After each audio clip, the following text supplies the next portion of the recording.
বাংলাদেশে প্রায় 90% ভাগ মুসলমান হওয়ার পরেও কালিমার পতাকার প্রতি কেন মানুষের এত বিদ্বেষ?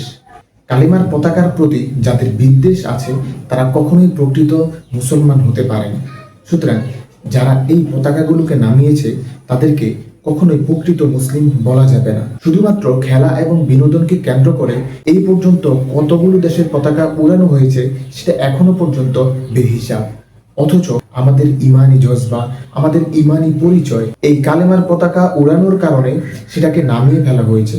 কত জঘন্যতম একটা কাজ আপনি চিন্তা করুন। আমি আপনাকে বলবো, আপনার বাসার ছাদে কিংবা আপনার এলাকায় যদি দেখেন সে সমস্ত কাফের ইহুদি দেশের পতাকা টানানো হচ্ছে, আপনি তাদের জায়গায় গিয়ে একটি কালেমার পতাকা উড্ডয়ন করে দিন। আপনি হৃদয়ে সাহস নিয়ে, আপনার বুকে সাহস নিয়ে আপনি সে জায়গায় লা ইলাহা ইল্লাল্লাহ এর কালেমা পতাকা উড়িয়ে দিন ইনশাআল্লাহ। তাহলে সেটা হবে আমাদের ইমানের পরিচয়। তারা যেভাবে সেই ইহুদি কাফেরদের প্রমোট করছে, আমরাও আমাদের ইমানি পতাকা লা ইলাহা ইল্লাল্লাহ এর পতাকাকে তার থেকেও বেশি মনোবল এবং দৃঢ় মনোবল নিয়ে আমরা সেই পতাকাগুলোকে উড্ডয়ন করবো ইনশাআল্লাহ।